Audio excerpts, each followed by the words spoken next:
ए, आलेत सगळे.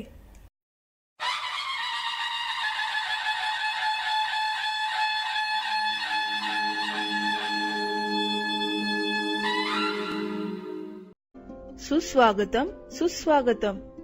पारशीवाडी सार्वजनिक गणेशोत्सव मंडळ घाटकोपर आपल्या सुवर्ण राजाच्या दरबारात तुमचे स्वागत करतोय.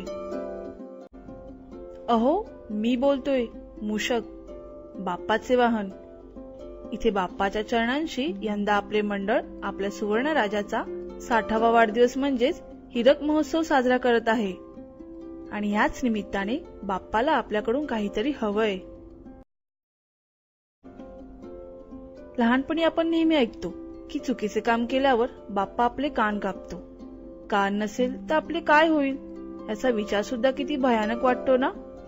मग असंच इतर अवयव नसलेल्या माणसांचे काय होत असेल ह्याचा विचार करा. आणि अशाच व्यक्तींना जर तुमची मदत झाली तर त्यासारखे दुसरे पुण्य नसेल.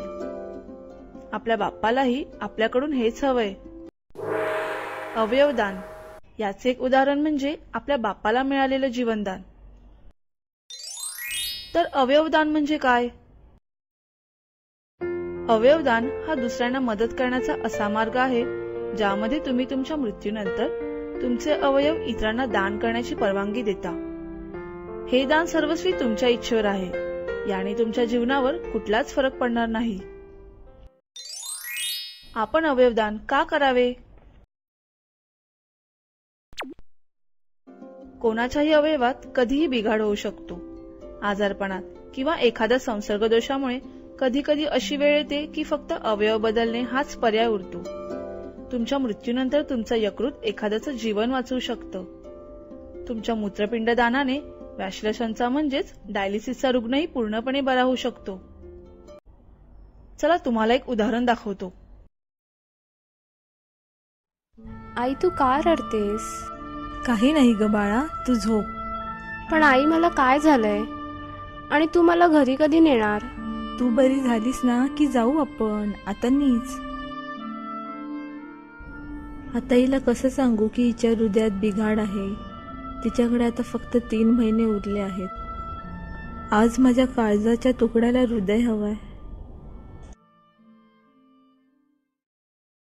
तुम्ही कराल का हृदयदान? वाचवाल का या मुलीला? कोण कोण अवयवदान करू शकेल? अवयवदान हे कोणीही करू शकतो. अवयवदानाला वयाची मर्यादा नाही. मृत्यूनंतर मृतदेहाची वैद्यकीय चाचणी होते. दान करण्याची पात्रता ही शारीरिक पातळीवर ठरते. जर दान करणारे 18 वर्षाखालील असतील तर त्याचे पालक निर्णय घेतात. काय काय दान करू शकता? हृदय, फुफ्फुसे, यकृत, स्वादुपिंड, मूत्रपिंड, आतड्या, हाडे, हृदयवॉल, डोळा, त्वचा, रक्तवाहिन्या. चला आता आपण एक सत्य घटना पाहूया. 2006 रोजी हैदराबादमधील 1.5 वर्षीय मुलगा शौर्य मलिक हा नेहमीप्रमाणे आपल्या बाल्कनीत खेळत होता. त्याची आई थोड्या वेळासाठी आतमध्ये गेली आणि तो खेळता खेळता पडला. थोड्या वेळाने आई आल्यावर बघते तर शौर्य तिथे नव्हता आणि खाली गर्दी जमलेली होती. त्याला दवाखान्यात नेले. त्याच्या डोक्याला मार लागला होता. त्यावेळी डॉक्टरने त्याच्या कुटुंबियांना सांगितले की तुमचा मुलगा ब्रेन डेड अवस्थेत आहे. ब्रेन डेड म्हणजे मेंदू निकामी होणे. या परिस्थितीत हृदय चालू राहते पण मेंदू शरीराला सूचना देणे बंद करतो. त्यामुळे शरीराच्या अवयवांमध्ये रक्तपुरवठा होत नाही आणि हृदय बंद पडते.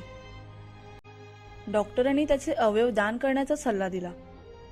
त्याच्या आईवडिलांना आधी राग आला पण नंतर त्यांनी असा विचार केला की शौर्य तर आपल्यात नाही राहिला पण त्याच्या अवयवांमुळे कोणाला तरी जीवन मिळेल. म्हणून त्यांनी अवयवदानासाठी होकार दिला.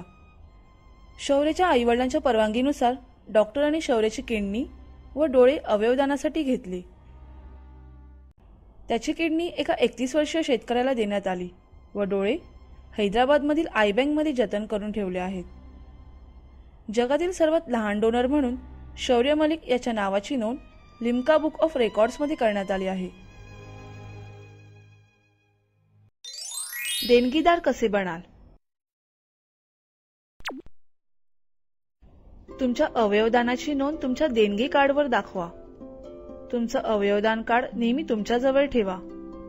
जरी कार्ड तुमच्या जवळ असेल तरी तुमच्या अवयवदानाबद्दल तुमच्या घरच्यांशी तसेच जवळच्या व्यक्तींशी बोलून ठेवा, कारण मृत्यूनंतर त्यांना विचारले जाते. अवयवदानाची प्रक्रिया कशी करतात?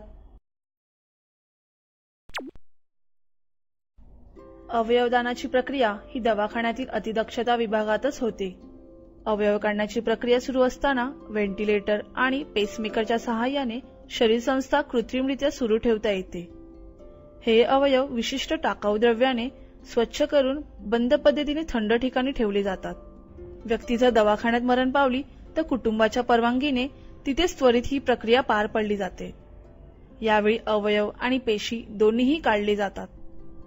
जर व्यक्ती इतर ठिकाणी मरण पावली तर फक्त पेशींचेच दान होऊ शकते. मी अवयव दानाच्या चौकशीसाठी आलोय. त्यासाठी तुम्हाला फॉर्म भरावा लागेल. तुम्ही तुमची सर्व माहिती द्या. आम्ही इतर ठिकाणी चौकशी करू व तुम्हाला मॅच करणारे डोळे सापडले की लगेच तुम्हाला कळवू.